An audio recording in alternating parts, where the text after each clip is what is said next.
Hello everyone, welcome to foundation classes. My name is Amit. चलिए आज के सेशन को स्टार्ट करते हैं।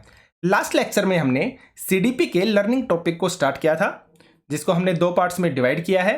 फर्स्ट पार्ट मैं लास्ट लेक्चर में आपको करवा चुका हूं, ये हमारा सेकंड पार्ट है। जैसा कि मैं आपको हमेशा बोलता हूं, इससे बाहर आपको कुछ भी नहीं मिलने वाला है, तो आप बार बार नोट्स को रिवाइज कीजिए। ठीक है, इसका फर्स्ट पार्ट आपको प्लेलिस्ट में मिल जाएगा, वहां पर आप जाकर देखेंगे तो सीडीपी की सारी क्लासेस सीरियल वाइज आपको प्लेलिस्ट के अंदर मिल जाएगी। तो वहां से आप पहले लर्निंग के फर्स्ट पार्ट को देखिए, देन उसके बाद आपको सेकंड पार्ट को देखना है।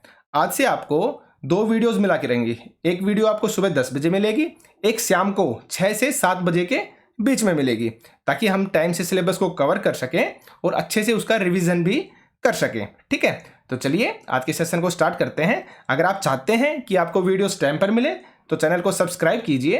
अगर आपको इन नोट्स की पीडीएफ चाहिए तो टेलीग्राम ग्रुप को ज्वाइन कीजिए। तो चलिए स्टार्ट करते हैं। लास्ट पार्ट में हमने लर्निंग के काफ़ी पर्सपेक्टिव के बारे में पढ़ चुके थे। ठीक है, तो आज हम स्टार्ट करने वाले हैं टाइप्स ऑफ लर्निंग से, यानी कि अधिगम के कौन कौन से प्रकार होते हैं, हम यहाँ से आज स्टार्ट करेंगे। तो देखिए, टाइप्स ऑफ लर्निंग यानी कि लर्निंग कितने प्रकार की होती है।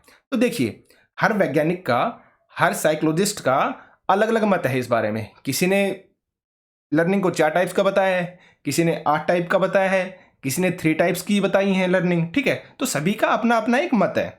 जैसे आशुबैल ने 4 टाइप्स की लर्निंग के बारे में डिस्कशन किया है। ठीक है, गैगने ने 8 टाइप्स की लर्निंग बताई है। तो वो सब चीज़ें इतनी इंपॉर्टेंट नहीं है, क्योंकि सभी का अलग अलग मत है और इसलिए ही ज़्यादा इंपॉर्टेंट नहीं है। लेकिन जो मेनली 2 टाइप बताई जाती हैं वो है आपकी रोट लर्निंग, यानी कि जब आप चीज़ों को कैसे करते हो, रट कर करते हैं, और एक है आपकी मीनिंगफुल लर्निंग, यानी कि जब आप चीज़ों को समझ कर करते हैं। तो ये 2 बेसिक टाइप हैं जिनके बारे में आपको पता होना चाहिए। तो चलिए इनके बारे में पढ़ते हैं हम। सबसे पहले आती है आपकी रोट लर्निंग। रोट का मतलब आप समझ चुके होंगे, यानी कि चीज़ों को कैसे करना, रट कर करना। आपने सिर्फ और सिर्फ हाथ में बुक्स ली, मटेरियल लिया और उसको क्या किया, आपने बिना समझे हुए सीधा रट लिया, तो इसको बोलते हैं रोट लर्निंग। देखिए, इसमें बच्चा चीज़ों को बिना समझे सीधा क्या करता है, रटने लगता है। उसको नहीं पता वो क्या कर रहा है, वो सिर्फ और सिर्फ चीज़ों को रट रहा है, उसको उस चीज़ का मतलब तक नहीं पता है। ठीक है, बच्चा दी गई बात के आशय को नहीं निकालता है। आशय का मतलब होता है उसका मीनिंग, यानी उसका अर्थ क्या है, वो क्या कहना चाह रहा है। बच्चा इस चीज़ को नहीं समझता है, वो सिर्फ और सिर्फ क्या करता है, चीज़ों को रटता है। आगे देखिए, जैसे आपने एक छोटे बच्चे को क्या याद करवा दी, काउंटिंग याद करवा दी। जैसे एक 1.5 से 2 साल का बच्चा है, हम क्या करते हैं, टेबल ले आते हैं उसको करने के लिए। जैसे A for Apple, B for ball, हम बोल बोल कर उसको सिखा देते हैं ये चीज़ें। ठीक है, उसको उसका मतलब भी नहीं पता होता है एप्पल क्या होता है, ठीक है, या काउंटिंग क्या होती है, लेकिन फिर भी बच्चा क्या करता है, रट लेता है उन चीज़ों को। जैसे आप बताओगे ना, जैसे 2 उंगली दिखाई, आपने बताया कि कितने हैं, ये 2 हैं। ये आपका क्या है, ये ईयर है, ये नोज है। तो क्या कर रहा है, एक्चुअल में उसे इनके फंक्शंस के बारे में नहीं पता कि ये क्या चीजें हैं, क्या इनका यूज है, लेकिन बच्चे ने क्या किया, उनको रट लिया। क्यों? क्योंकि आप बार बार बच्चे को इन चीजों के बारे में बता रहे हैं। ठीक है, तो जैसे आपने काउंटिंग याद करवा दी बच्चे को, तो बच्चे को काउंटिंग का मतलब नहीं पता होता, लेकिन वह क्या करता है, उन चीजों को रट लेता है, बिना समझे हुए रट लेता है। ठीक है, आगे देखिए, जैसे एक 2-3 साल के बच्चे को आपने रटवा दिया कि लर्निंग कितने टाइप की है, 2 टाइप्स की होती है। भाई नॉर्मल सी बात है, आप बच्चे के सामने सेम सेंटेंस को, सेम वाक्य को बार बार बोलोगे कि बेटा जो लर्निंग है ना वो कितने टाइप की होती है,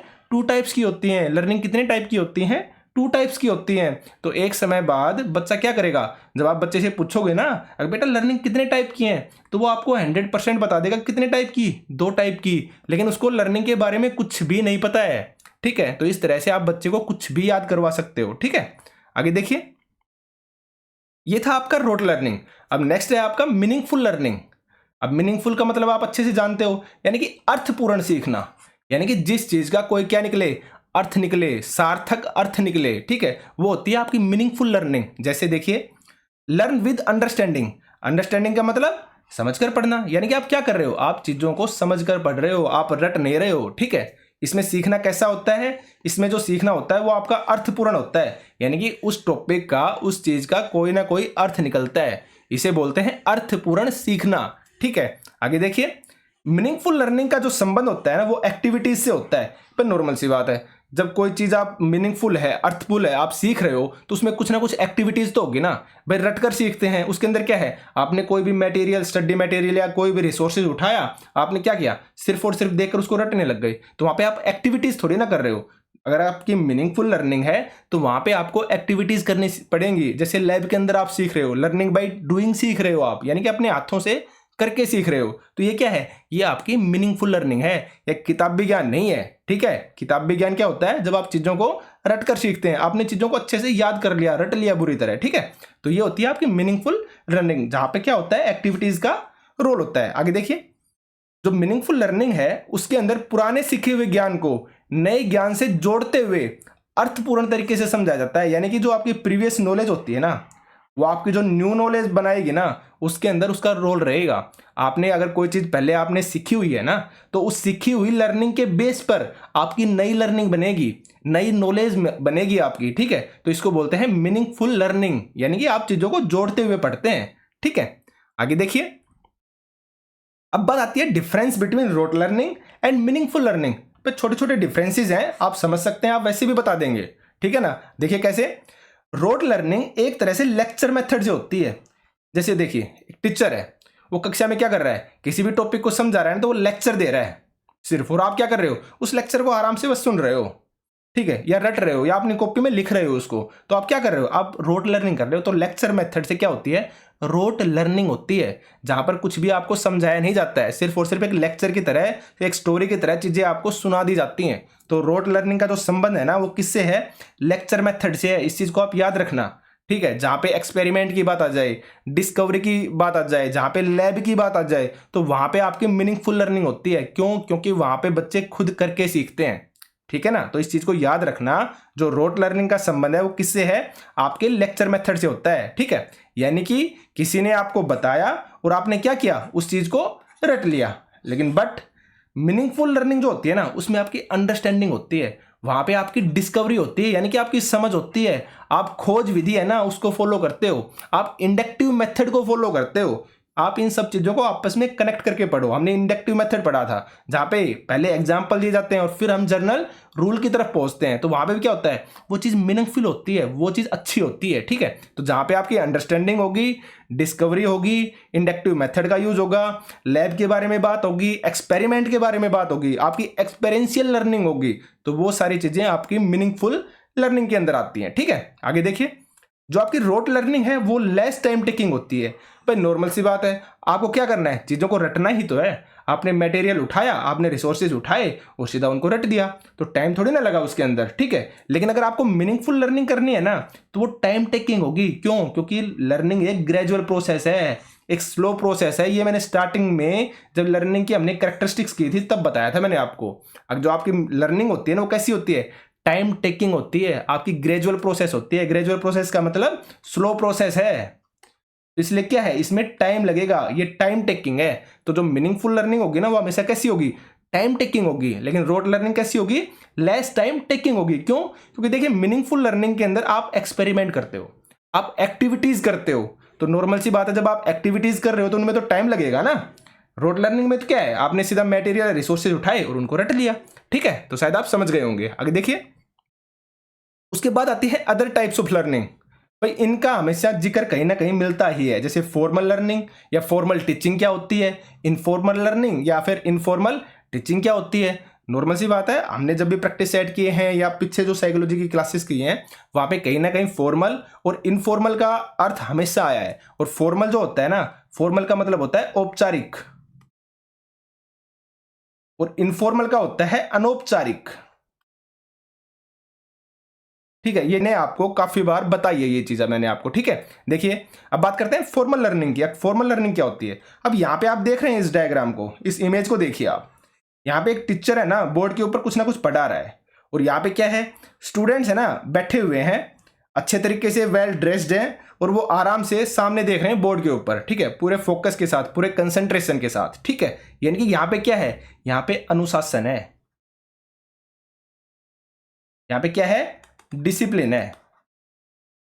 ठीक है, यानी कि इसमें बच्चा अनुशासनात्मक वातावरण में रहकर सीखता है। ठीक है। यहाँ पे बच्चे में क्या होता है, अनुशासन होता है, डिसिप्लिन होता है, वो ऐसे नहीं बैठा हुआ है, ठीक है। तो हमेशा याद रखना, जो फॉर्मल लर्निंग होती है ना, वहाँ पे कुछ नियम या सिद्धांत होते हैं, वहाँ पे अनुशासन होता है, वहाँ पे डिसिप्लिन होता है। याद करने का मैं आपको तरीका बताता हूँ, मैंने आपको काफ़ी बार पहले भी बताया था। अगर जहाँ पे भी औपचारिक चीज़ें होंगी ना, औपचारिक चीज़ें हमेशा टाइम टेबल के अनुसार होंगी, ठीक है। उनके लिए कुछ रूल होंगे, कुछ सिद्धांत होंगे, और तभी होंगी वो, ठीक है। आगे देखिए, बच्चा क्या करता है यहाँ पे, नियम यानी कि रूल्स को, ठीक है, क्या करता है, फॉलो करता है। यानी कि बच्चा नियम और सिद्धांतों के माध्यम से सीखता है। भाई उसको बताया गया अगर आप कक्षा में आ रहे हो ना, तो आपको ड्रेस पहन के आना पड़ेगा, ठीक है। इस चीज़ों के बारे में आपको भी पता है, जब आप स्कूल में जाते थे तो एक ड्रेस होती थी स्कूल की, और वो आपको पहन के जानी पड़ती थी। अगर आप नहीं पहन के जाते थे ना, तो आपको कुछ ना कुछ पनिशमेंट मिलती थी, या आपको खड़ा कर दिया जाता था कि आप क्यों नहीं पहन के आए, ठीक है। तो जो फॉर्मल टीचिंग होती है ना, या जो फॉर्मल लर्निंग होती है ना, वहाँ पे कुछ नियम होते हैं, कुछ सिद्धांत होते हैं। इस चीज़ को आप याद रखना। जैसे कक्ष में अध्यापक के द्वारा सीखना, मैं आपको बता चुका हूं। यानी कि जो क्लासरूम जो लर्निंग होती है ना, वो कैसी होती है आपकी, बताइए कैसी होती है आपकी, फॉर्मल लर्निंग होती है, ठीक है। तो क्लासरूम जो लर्निंग है वो आपकी फॉर्मल लर्निंग है। और नेक्स्ट है आपका फील्ड लर्निंग, यानी कि क्षेत्र शिक्षण। देखिए ये दो वर्ड होते हैं, एक तो होता है फील्ड लर्निंग यानी क्षेत्र शिक्षण, और एक आपका होता है फील्ड ट्रिप, ठीक है, यानी कि क्षेत्रीय भ्रमण। ये दोनों अलग अलग चीजें हैं, इनको सेम मत समझना, ठीक है। तो फील्ड लर्निंग क्या होती है, यानी कि जो बच्चा है ना किसी खेल के मैदान में है, या कहीं पे एक ऐसी जगह पे है जहां पर उस पर क्या है, एक अथॉरिटी है। कहीं पर बच्चा खेलने के लिए गया है, तो वहां पे क्या है, उसका कैप्टन है, या कैप्टन के ऊपर भी कोई ना कोई उसकी क्या है, अथॉरिटी है, जिसकी बात उसको क्या करनी पड़ रही है, माननी पड़ रही है। तो अगर आपकी फील्ड लर्निंग के बारे में पूछे ना, वो भी आपकी कैसी है, फॉर्मल लर्निंग है, यानी कि औपचारिक लर्निंग है। तो इन दोनों चीजों को आप याद रखना, क्लासरूम लर्निंग हो गई और आपकी फील्ड लर्निंग हो गई, ये दोनों कैसी हैं, औपचारिक लर्निंग है, फॉर्मल लर्निंग है। क्यों, क्योंकि यहाँ पे रूल्स होते हैं, यहाँ पे नियम होते हैं, यहाँ पे अनुशासन होता है, यहाँ पे एक टीचर या आपकी अथॉरिटी होती है जो आपको कंट्रोल करती है, ठीक है। तो ये होती है आपकी फॉर्मल लर्निंग, ठीक है। उसके आगे देखिए इनफॉर्मल लर्निंग। अब इनफॉर्मल लर्निंग मतलब अनौपचारिक शिक्षण, ठीक है। अब देखिए आप यहाँ पे डायग्राम देख रहे हैं, आप यहाँ पे ना ही तो ड्रेस पहने हुए हैं, और सब अपने अपने अकॉर्डिंग चीजों को कर रहे हैं, आराम से देख सकते हो आप, ठीक है ना। तो ये क्या है, आपकी इनफॉर्मल लर्निंग है, यानी कि अनौपचारिक शिक्षण।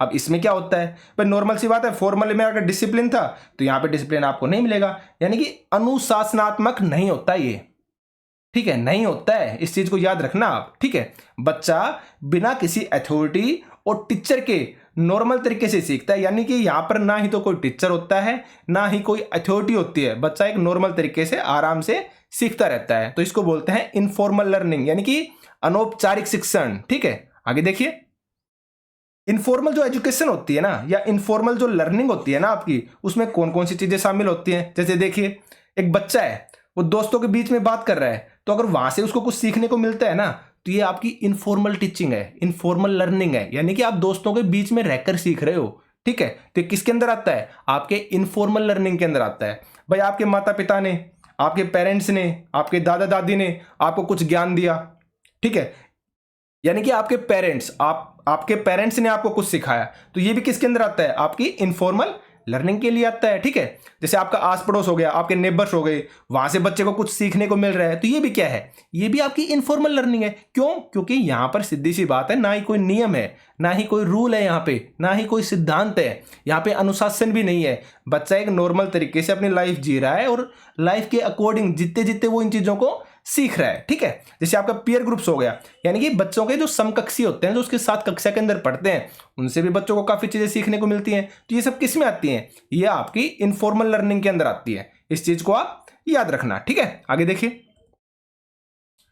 उसके बाद बात आती है कि जब बच्चा लर्निंग करता है ना, उसके सीखने के दौरान है ना, एक छात्र को या एक बच्चे को कौन कौन सी चीजें अफेक्ट करती हैं, किन किन चीजों का बच्चे के लर्निंग के ऊपर प्रभाव पड़ता है, ठीक है। हम उन चीजों के बारे में बात करेंगे। देखिए, इनको दो पार्ट्स में डिवाइड किया गया है। एक तो आते हैं आपके पर्सनल फैक्टर, यानी कि बच्चे के खुद के रीजन है, खुद के कारण है, जो उसके सीखने के ऊपर क्या डालते हैं, प्रभाव डालते हैं। अब इसमें क्या क्या आता है, जैसे देखिए, बच्चे का क्या हो गया, कॉग्निटिव लेवल, यानी कि बच्चे का जो ब्रेन वो कैसा है, बच्चा सीखने में तेज है या नहीं है, यानी कि उसका इंटेलिजेंस, आईक्यू लेवल, बच्चे का आईक्यू लेवल कैसा है, ये भी तो डिपेंड करेगा ना। तो ये कैसा हो गया, उसका पर्सनल फैक्टर हो गया ना, ये भी सीखने के ऊपर क्या डालेगा, प्रभाव डालेगा। अगर बच्चे का आईक्यू तेज है तो वो ज़्यादा जल्दी सीखेगा, अगर आईक्यू नॉर्मल है तो बच्चा आराम से सीखेगा, ठीक है ना। तो ब्रेन और आईक्यू के ऊपर डिपेंड हो गया ना आपका।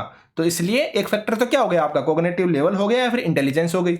आगे देखिए, बच्चे की हेल्थ या फिजिकल स्टेट, यानी कि बच्चा फिजिकली सही है या नहीं है, बच्चा कहीं बीमार तो नहीं है। भाई नॉर्मल सी बात है, अगर बच्चा बीमार है तो कंसंट्रेट नहीं कर पाएगा ना स्टडी के ऊपर, ठीक है। तो बच्चे का जो सीखना है उसके ऊपर हेल्थ का भी इफेक्ट पड़ता है। बच्चा फिजिकली डिसेबल्ड है या नॉर्मल बच्चा है, ये चीज भी डिपेंड करती है। तो बच्चे की हेल्थ हो गई, उसका फिजिकल स्टेट हो गया, कॉग्निटिव लेवल हो गया, उसकी इंटेलिजेंस हो गई, इन सब चीजों पर भी लर्निंग का इफेक्ट पड़ता है। आगे देखिए, बच्चा जो सीख रहा है उसमें उसका इंटरेस्ट या उसकी अटेंशन या उसका फोकस लेवल है या नहीं है, यानी कि बच्चे का उस चीज को करने में इंटरेस्ट है या नहीं, बच्चा अच्छे से फोकस कर पा रहा है या नहीं कर पा रहा है, ये सभी चीजें भी बच्चे की लर्निंग के ऊपर क्या डालती हैं, इफेक्ट डालती हैं। आगे देखिए, बच्चे का इमोशनल स्टेट, मैंने इन चीजों के बारे में पहले मैं आपको डिस्कस कर चुका हूं, इसलिए मैं यहाँ पे डिटेल से नहीं बता पा रहा हूं, ठीक है, क्योंकि मैंने इन चीजों को बहुत अच्छे से पहले डिस्कस किया है। आपका इमोशनल स्टेट, यानी कि बच्चा इमोशनली वीक होगा ना, तो कहीं ना कहीं लर्निंग के ऊपर इफेक्ट पड़ेगा, वो हर बात के ऊपर एग्रेसिव हो जाएगा, ठीक है, अगर इमोशनली वीक है तो, ठीक समझ पा रहे हो ना आप। तो बच्चे का क्या होगा, सीखने में प्रॉब्लम आएगी। क्यों, अगर वो हाइपर हो जाएगा या अग्रेसिव हो जाएगा तो वो अपने कामों के ऊपर क्या नहीं कर पाएगा, फोकस नहीं कर पाएगा ना, अच्छे से सीख नहीं पाएगा, सीधी सी बात है, उसका फोकस नहीं होगा, अटेंशन नहीं कर पाएगा, कंसंट्रेट नहीं कर पाएगा। तो बच्चे का जो इमोशनल स्टेट है वो भी कहीं ना कहीं सीखने के ऊपर इफेक्ट डालती है। उसके बाद है बच्चे का मोटिवेशनल स्टेट, यानी कि बच्चा उस चीज को करने के लिए मोटिवेटेड है या नहीं है। अगर मोटिवेटेड होगा तो अच्छे से कर पाएगा, अगर नहीं है तो उस चीज को छोड़ देगा बीच में या करेगा ही नहीं। तो कहीं ना कहीं हो गया ना लर्निंग के ऊपर इफेक्ट। आगे देखिए, बच्चे की लर्निंग स्टाइल्स, यह भी सीखने के ऊपर इफेक्ट डालती हैं। क्योंकि देखिए, कुछ बच्चे हैं जो सुनकर सीखते हैं, अगर आप बच्चे को, अगर जो बच्चे सुनकर अच्छा सीखते हैं ना, अगर आप उनको देखकर सिखाओगे तो नहीं सीख पाएंगे अच्छे से, ठीक है, कहीं ना कहीं वो स्लो सीखेंगे। तो हर बच्चे की अपनी अपनी एक लर्निंग स्टाइल होती है। क्यों, क्योंकि हर बच्चा अपने आप में अलग होता है, हर बच्चे के इंडिविजुअल डिफरेंसेस होते हैं, ये चीज मैं आपको बता चुका हूं, ठीक है। तो इसलिए जो बच्चा है ना, उसकी लर्निंग स्टाइल भी डिपेंड करेगी उसके सीखने के ऊपर। जैसे देखिए, उसका ऑडिटरी लेवल है, यानी कि बच्चा सुनकर सीखता है, उसका विजुअल है, यानी कि कुछ बच्चे कैसे सीखते हैं, देखकर सीखते हैं, कुछ बच्चे काइनेस्थेटिक स्टाइल से सीखते हैं। अब ये क्या होती है, यानी कि आपकी गत्यात्मक क्रियाएं, यानी कि जैसे आप अपने हाथों से करके सीखते हो, ठीक है ना, यानी कि लर्निंग बाय डूइंग, अपने हाथों से करके सीखने, ठीक है, हैंड्स प्रोजेक्ट करते हो आप, तो ये सब चीजें आती हैं आपकी काइनेस्थेटिक स्टाइल के अंदर, ठीक है। तो ये हो गई बच्चे के पर्सनल फैक्टर, ठीक है। अब सेकंड नंबर पे है आपका एनवायरमेंटल फैक्टर, यानी कि बाहरी कारक कौन कौन से हैं जो बच्चे की लर्निंग के ऊपर क्या डालते हैं, इफेक्ट डालते हैं। अब देखिए, जैसे नेचर ऑफ मटेरियल हो गया, यानी कि जिस चीज को आप बच्चे को सिखाना चाह रहे हो ना, जो मटेरियल है ना, जो रिसोर्सेज है ना, वो चीज, अब उस चीज की का जो नेचर है ना, मटेरियल का जो नेचर है वो कैसा है, भाई लेंदी है या शॉर्ट है। भाई लेंदी होगा तो बच्चे जल्दी ही बोरिंग महसूस करेंगे, क्योंकि लगातार पढ़ते रहेंगे तो कहीं ना कहीं बोरियत तो आएगी उनके बीच में। अगर शॉर्ट है, ये चीज भी डिपेंड करेगी। अगर मीनिंगफुल है या मीनिंगफुल नहीं है, ये चीज भी लर्निंग के ऊपर इफेक्ट डालेगी। जो मटेरियल है उसका डिफिकल्टी लेवल कैसा है, ये चीज भी इफेक्ट डालेगी। यानी कि नेचर ऑफ द मटेरियल है ना, वो भी बच्चे की लर्निंग के ऊपर इफेक्ट डालता है। उसके बाद देखिए, कंडीशन ऑफ क्लासरूम, यानी कि क्लासरूम की कंडीशन कैसी है, ये भी कहीं ना कहीं बच्चे के सीखने पर इफेक्ट डालती है। जैसे वहां पे चेयर है, वो कंफर्टेबल है या नहीं है, टेबल है वो कंफर्टेबल है या नहीं है। भाई हो सकता है बच्चा हाइट में छोटा हो, टेबल है वो ज़्यादा ऊंची हो, तो बच्चा कंफर्टेबल फील नहीं करेगा। तो हो गया ना। भाई वहाँ पे जो फैन है वो अच्छे से चल रहा है नहीं चल रहा है, एसी है या नहीं है रूम के अंदर, डिजिटल बोर्ड है या नहीं है। तो ये सारी चीजें होते हैं कंडीशन ऑफ क्लासरूम्स, यानी कि जो आपका क्लासरूम है ना, उसका फिजिकल स्टेट कैसा है, आपका क्लासरूम कैसा है, ये भी किसके ऊपर डालेगा, इफेक्ट डालेगा आपकी लर्निंग के ऊपर। और ये सारी चीजें किस में आती हैं, आपके एनवायरमेंटल फैक्टर में आती है, यानी कि आपके बाहरी कारक के अंदर, ठीक है। आगे देखिए, पर्याप्त मात्रा में रोशनी है या नहीं है, यानी कि आपके रूम के अंदर जो आपका क्लासरूम है ना, उसके अंदर अच्छे से लाइट आ रही है नहीं आ रही है, बच्चे को कहीं देखने में प्रॉब्लम तो नहीं हो रही है, ठीक है।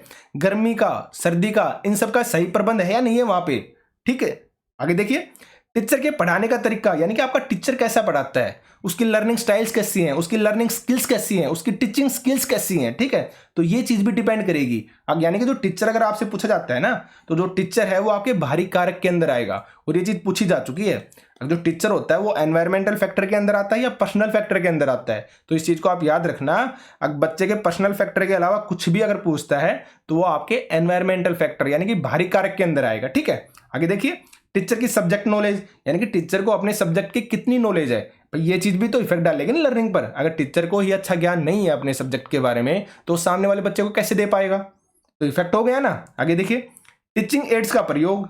अब ये चीजें क्या होती है, एड्स का मतलब होता है सामग्री जो आपके लिए हेल्पफुल होती है, ठीक है। जैसे आप कोई टॉपिक पढ़ा रहे हो, आप वनों के बारे में पढ़ा रहे हो बच्चे को, ठीक है, तो आप कैसे करोगे, बच्चों को वन के जो डायग्राम है ना वो दिखाओगे, या मैप के थ्रू आप समझाओगे, इमेजेस दिखाओगे, या फिर आप बच्चों को वीडियोस दिखाओगे, यानी कि ये सब टीचिंग एड्स का आप यूज करते हो, ठीक है ना। तो ये चीज भी क्या डालती है, बच्चे की लर्निंग पर इफेक्ट डालती है, बच्चे की लर्निंग ज्यादा अच्छे से हो पाती है अगर आप इन सब सामग्रियों के हेल्प करके बच्चे को पढ़ाते हैं तो, ठीक है। बच्चे ज्यादा आसानी से और ज्यादा अच्छे से सीख पाते हैं, ठीक है। आगे देखिए, उसके बाद आती है स्टाइल्स ऑफ लर्निंग। मैंने इनके बारे में आपको पहले भी बताया था, थोड़ी देर पहले हमने बात की थी। अगर हर बच्चा अपने आप में अलग होता है तो इसलिए वो उनके सीखने का जो तरीका है ना वो भी कैसा होगा, अलग अलग ही होगा। जैसे देखिए, यानी कि बच्चे किस किस तरीके से सीखते हैं ये चीज कराती है उनकी स्टाइल ऑफ लर्निंग। जैसे देखिए, विजुअल लर्निंग स्टाइल। विजुअल का मतलब क्या होता है, देखना। तो यानी कि कुछ बच्चे कैसे सीखते हैं, देखकर ज्यादा अच्छे सीखते हैं, ठीक है ना। आगे देखिए, कैनेस्थेटिक लर्निंग होती है। अब इसका मतलब मैंने आपको बता चुका हूं। अब कैनेस्थेटिक का मतलब होता है गत्यात्मक यानी क्रियात्मक लर्निंग, यानी कि learning by doing, hands on project. यानी कि इसमें क्या होता है, इसमें बच्चे अपने हाथों से करके सीखते हैं या करके देखते हैं अपने हाथों से, यानी कि लर्निंग बाय डूइंग। ये चीज आती है आपकी कैनेस्थेटिक लर्निंग स्टाइल के अंदर। आगे देखिए, उसके बाद आपका आता है ऑडिटरी लर्निंग स्टाइल। अब ये क्या होता है मैं आपको बता चुका हूं। अब जो ऑडिटरी का मतलब क्या होता है, ऑडियो, यानी कि आप चीजों को सुनकर सीखते हैं। ऑडिटरी का मतलब क्या है, यानी कि सुनकर सीखने वाले, यानी कि वे बच्चे जो सुनकर ज्यादा अच्छे से सीख पाते हैं, ठीक है। तो ये आती है आपकी ऑडिटरी लर्निंग स्टाइल के अंदर। तो तीन आपकी स्टाइल है, auditory learning style, visual learning style और काइनेस्थेटिक लर्निंग स्टाइल, ठीक है। अब नोट देखिए, टीचर को पढ़ाते समय हर तरह के बच्चे को ध्यान में रखना है, यानी कि हर बच्चा अपने आप में अलग होता है, इंडिविजुअल डिफरेंसेस होते हैं। तो टीचर का जो फर्ज है ना वो ये है कि वो हर बच्चे को साथ में लेकर चलेगा। तो इसलिए एक टीचर को क्या करना चाहिए, मल्टीपल रिसोर्सेज का प्रयोग करना चाहिए, डिफरेंट डिफरेंट मेथड्स का यूज करना चाहिए। जैसे आप एग्जांपल लीजिए, भाई टीचर कोई क्लास में टॉपिक को करवा रहा है बोर्ड के ऊपर, ठीक है। तो टीचर को क्या करना चाहिए, जब उस टॉपिक को वो करवा रहा है ना बोर्ड के ऊपर, तो नॉर्मल सी बात है बोर्ड के ऊपर लिखेगा, तो विजुअल वाले जो बच्चे हैं उनको हेल्प मिलेगी।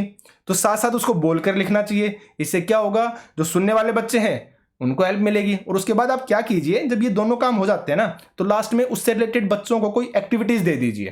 तो इससे क्या होगा, पर जो बच्चे लर्निंग बाय डूइंग सीखते हैं ना, यानी कि हैंड्स ऑन प्रोजेक्ट से सीखते हैं ना, उनको हेल्प मिल जाएगी। तो हो गया ना तीनों कवर। तो एक टीचर को क्लास में पढ़ाते समय मल्टीपल रिसोर्सेज का, मल्टीपल मेथड्स का, यानी कि डिफरेंट डिफरेंट टाइप के मेथड्स का यूज करना चाहिए। क्यों, क्योंकि हर बच्चा अपने आप में अलग है।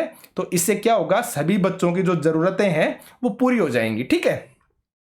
तो मैंने बताया ना, मल्टीपल रिसोर्सेज का प्रयोग करना चाहिए। क्यों, ताकि सभी बच्चों की जरूरतों को पूरा किया जा सके, ठीक है। जैसे देखिए, किसी विषय को पढ़ाते समय बोल बोल कर पढ़ाएं, साथ में क्या कर रहे हैं आप, मॉडल दिखाइए या फिर कोई वीडियोस दिखाइए, और अंत में उस तरह की कोई एक्टिविटीज दे दीजिए बच्चों को, ठीक है। तो इसमें क्या हो गया, तीनों चीजें शामिल हो गई। आगे देखिए, उसके बाद आती है आपकी ट्रांसफर ऑफ लर्निंग, यानी कि कोरिलेशन ऑफ लर्निंग। यानी कि जब जो लर्निंग होती है ना, तो उसका आपस में क्या कनेक्शन होता है, दो लर्निंग का, ठीक है। यानी कि आप पुरानी लर्निंग और आपकी नई लर्निंग, उनके बीच में क्या रिलेशन होता है, ये होता है आपका ट्रांसफर ऑफ लर्निंग। देखिए, यानी कि जब बच्चा नए ज्ञान को पुराने ज्ञान से जोड़कर सीखता है तो वह किस तरह से काम करता है, ये होता है। मैंने बताया ना, दो लर्निंग के बीच में क्या होता है, कनेक्शन होता है। आपकी ओल्ड लर्निंग हो गई या ओल्ड नॉलेज हो गई और आपकी न्यू नॉलेज हो गई, इनके बीच में क्या रिलेशन है, तो इसको बोला जाता है ट्रांसफर ऑफ लर्निंग। देखिए, तीन तरह के ट्रांसफर होते हैं। एक होता है आपका पॉजिटिव ट्रांसफर, ठीक है, एक होता है आपका नेगेटिव ट्रांसफर ऑफ लर्निंग, और एक होता है आपका जीरो ट्रांसफर ऑफ लर्निंग। अब ये तीनों क्या होते हैं, इनके बारे में बात करते हैं। देखिए, सबसे पहले आपका आता है पॉजिटिव ट्रांसफर ऑफ लर्निंग, यानी कि पॉजिटिव कोरिलेशन। अब ये क्या होता है, अगर आपको किसी चीज के बारे में पहले से मान लो नॉलेज है, ठीक है भाई, नॉर्मल सी बात है, कोई चीज़ है आपको उसके बारे में पहले से नॉलेज है। अब ये काम इसलिए होता है, इस चीज़ में इसकी हेल्प मिलती है, आपको उस चीज़ के बारे में पहले से नॉलेज है। और जब आप आगे कोई काम करेंगे ना, तो अगर आपकी वो पुरानी नॉलेज नई नॉलेज के अंदर काम आती है ना, तो वो आपकी पॉजिटिव ट्रांसफर कहलाती है। जैसे देखिए, यानी कि जब आपकी जो प्रीवियस नॉलेज है ना, वो जब आप न्यू नॉलेज को गेन करते हैं, तो न्यू नॉलेज को गेन करने में जो आपकी प्रीवियस नॉलेज है वो क्या करेगी, हेल्प करेगी। तब तो वो कहलाएगी आपकी पॉजिटिव ट्रांसफर ऑफ लर्निंग। जैसे एग्जांपल देखिए, आप समझ जाओगे। आप जैसे आपको पहले से पियानो बजाना आता है, ठीक है, तो पियानो क्या है, एक म्यूजिकल इंस्ट्रूमेंट है, तो कहीं ना कहीं आपको म्यूजिक के बारे में ज्ञान है, तभी तो आप बजा पा रहे हो ना उसको। तो नॉर्मल सी बात है, अब आगे से आप कोई भी और म्यूजिकल इंस्ट्रूमेंट सीखोगे ना, तो आप आसानी से सीख पाओगे। क्यों? क्योंकि आपको पियानो के बारे में या म्यूजिक के बारे में पहले से नॉलेज है, तो आपकी वो नॉलेज आगे काम आएगी। समझ रहे हो आप? नॉर्मल सी बात, आपको घूमने का शौक है, ठीक है, आपको घूमना बहुत ज़्यादा पसंद है, ठीक है, आप नई नई जगह पर जाना पसंद करते हो, और कुछ समय बाद आपके मन में आया, यार मैं एक गाइड बन जाता हूँ, ठीक है, मैं गाइड बन के, मेरे को गाइड बनना है, मैं गाइड बनना, आपको गाइड टाइप की जॉब मिल गई, तो क्या होगा भाई, नॉर्मल सी बात है, आपको पहले घूमने का शौक था, आपको बहुत सी चीज़ों के बारे में नॉलेज थी, क्योंकि आप डिफरेंट टाइप की जगह पर घूम के आए हुए हो, तो आप नॉर्मल सी बात है, अगर आप गाइड बनते हो ना, तो उस चीज़ में आपको हेल्प मिलेगी आपकी पुरानी नॉलेज की। क्यों? क्योंकि आप उस चीज़ को पहले से कर चुके हो। तो इसको बोलते हैं पॉजिटिव ट्रांसफर ऑफ लर्निंग। आगे देखिए, जैसे अगर आपको कार चलानी आती है, तो नॉर्मल सी बात है, अगर आपको कार चलानी आ रही है ना, तो आप बस भी आराम से चला लोगे या ट्रक भी आप आराम से चला लोगे, ठीक है ना। तो ये आपकी पॉजिटिव ट्रांसफर ऑफ लर्निंग होती है, यानी कि जब आपकी ओल्ड नॉलेज है ना, वो न्यू नॉलेज के अंदर काम आती है। सिंपल सी बात है, पुरानी नॉलेज नई नॉलेज को क्रिएट करने में अगर काम आ रही है, तो पॉजिटिव ट्रांसफर ऑफ लर्निंग होगी, ठीक है। आगे देखिए, उसके बाद है आपकी नेगेटिव ट्रांसफर ऑफ लर्निंग। अब नॉर्मल सी बात है, नेगेटिव से आप समझ जाइए, यानी कि जब अगर आपकी ओल्ड नॉलेज है ना, यानी कि जो पुरानी नॉलेज है ना, वो न्यू नॉलेज को गेन करने में अगर प्रॉब्लम क्रिएट कर रही है ना, तो आपकी नेगेटिव ट्रांसफर ऑफ लर्निंग होगी। जैसे देखिए, मान लो आपको क्रिकेट खेलना पसंद है, और आपके अंदर एक स्किल है कि आप दोनों हाथों से बॉल आराम से बैग सकते हो। आप राइट हैंड से भी कर सकते हो और लेफ्ट हैंड से भी कर सकते हो। लेकिन क्या हुआ, आप काफ़ी टाइम से राइट हैंड से ही बॉल बैग रहे थे, ठीक है, तो आपको उस चीज़ की इतनी आदत हो गई, कुछ समय बाद जब आपने लेफ्ट हैंड से बॉल बैगने की ट्राई की ना, तो आपको प्रॉब्लम आने लगी। आपका जो राइट हैंड है वो अपने आप आगे आने लगेगा, अपने आप आगे आने लगा, ठीक है। क्यों? क्योंकि नॉर्मल सी बात है, आपने उस चीज़ की बहुत ज़्यादा प्रैक्टिस कर ली, आपको उस चीज़ का अच्छा ज्ञान हो गया, आपके अंदर वो चीज़ कंप्लीटली इनबिल्ट हो गई है, ठीक है। तो ये क्या हुआ, आप जब नया ट्राई कर रहे थे ना कुछ, तो आपका जो पुरानी वाली चीज़ें हैं ना, वो क्या कर रही हैं, प्रॉब्लम क्रिएट कर रही हैं। तो इसको बोलते हैं नेगेटिव ट्रांसफर ऑफ लर्निंग। जैसे आगे देखिए, जैसे हम क्या करते हैं, देखिए इस एग्जाम्पल से आप 100% समझ जाओगे। हम क्या करते हैं, पूरी साल जब भी हम पढ़ते हैं ना, तो जैसे 2021 चल रहा है मान लो आप, तो आप क्या करते हो, जब भी आप डेट लिखोगे ना, तो आप हमेशा 2021 लिखते हो लास्ट में। अब भाई 5/4/2021, ठीक है, 6 अप्रैल 2021, 7 अप्रैल 2021, आप ऐसे लिखते हो ना।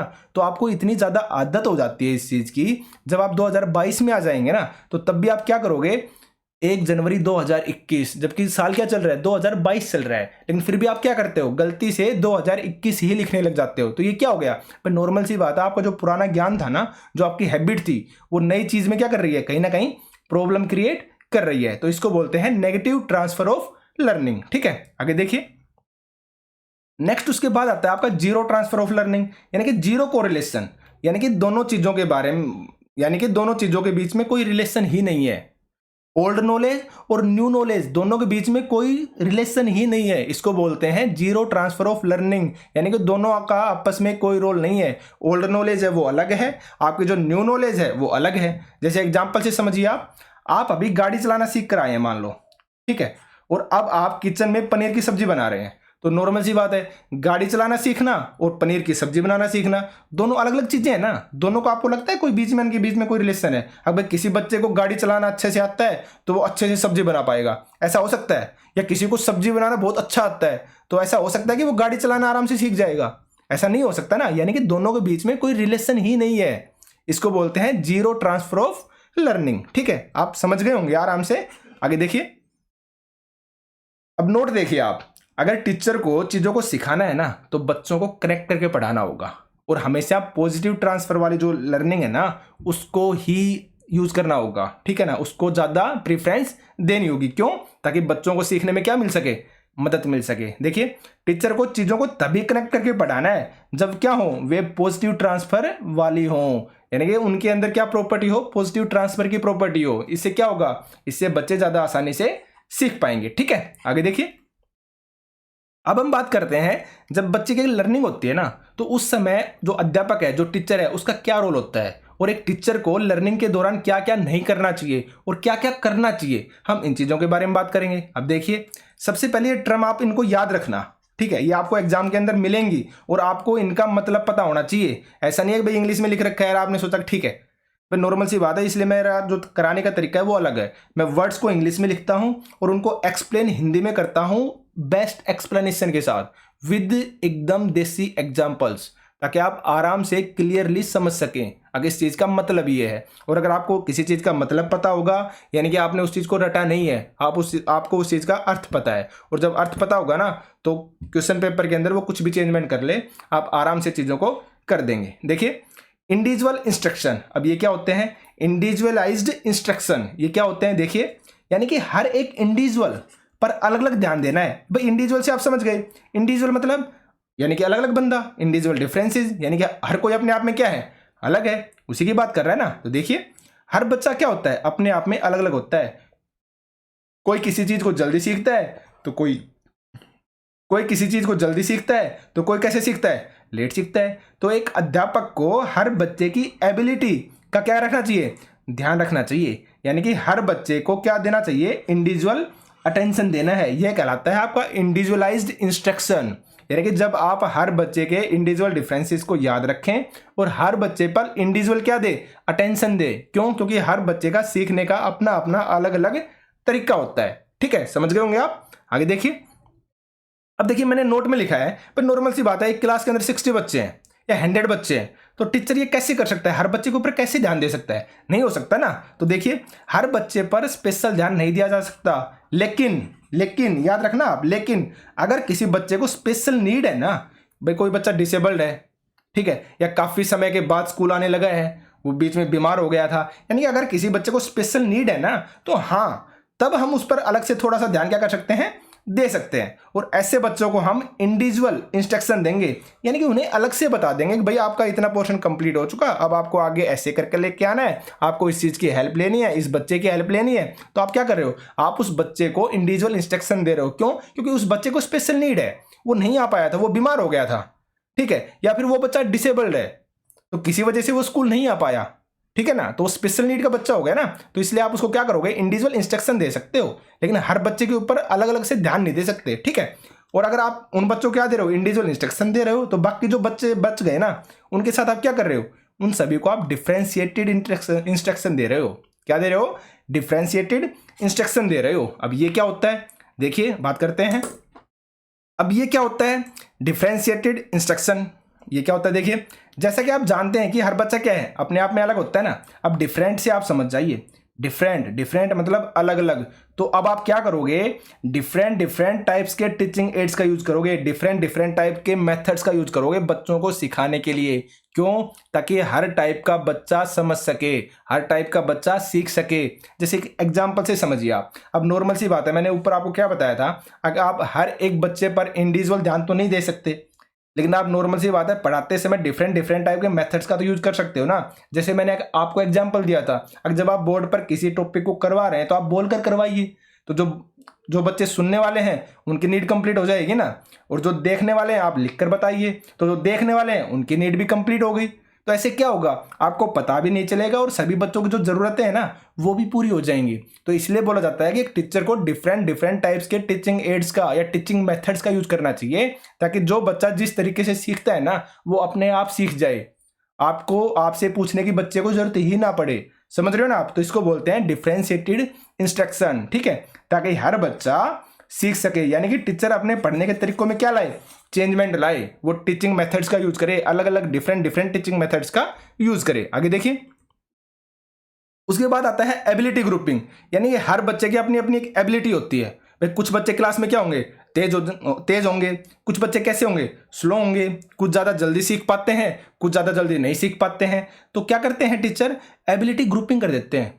भाई जो होशियार बच्चे हैं ना उनका अलग से सेक्शन बना दिया, जो नॉर्मल बच्चे हैं उनका अलग से सेक्शन बना दिया। तो ये चीजें क्या नहीं करनी है, नहीं करनी है एक टीचर को। तो ये सब चीजें एक टीचर को नहीं करनी है, क्योंकि ये चीजें गलत हैं। आपको बच्चों को ग्रुप के अंदर नहीं बांटना है उनकी योग्यताओं के आधार पर। इस चीज को आप याद रखना, यानी कि एबिलिटी ग्रुपिंग नहीं करनी है, ये गलत है। मैं इस चीज को बता रहा हूं और ये क्वेश्चंस एग्जाम में आते हैं। अगर एबिलिटी ग्रुपिंग के बारे में पूछेगा तो आपको याद रखना है एक टीचर को एबिलिटी ग्रुपिंग नहीं करनी है, एक अध्यापक को ऐसा नहीं करना है। क्यों? क्योंकि इससे बच्चा अच्छा फील नहीं करेंगे, उन्हें लगेगा भाई हमें तो कुछ आता ही नहीं है।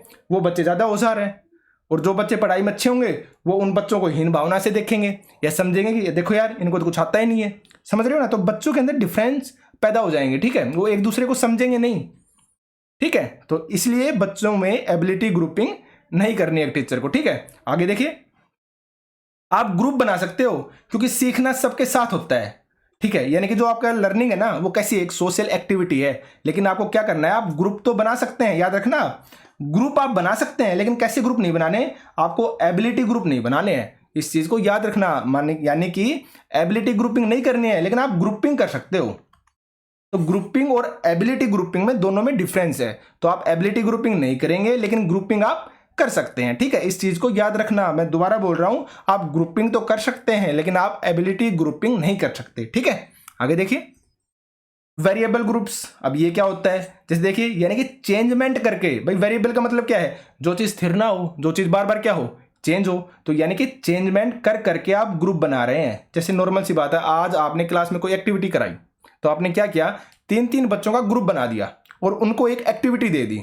आप नेक्स्ट डे क्या कीजिए, फिर 4-4 बच्चों का ग्रुप बना दिया और बच्चों को भी आपस में चेंजमेंट कर दिया, एक्टिविटी भी आपने चेंज कर दी। तो इसको बोलते हैं वेरिएबल ग्रुप, यानी कि आप चीजों को चेंज कर करके कर रहे हैं। तो आप वेरिएबल ग्रुप्स भी बना सकते हैं, इस चीज को आप याद रखना। जैसे देखिए, आज आपने 3-3 बच्चों का ग्रुप बना दिया किसी कार्य के अंदर, किसी एक्टिविटी के अंदर, ठीक है।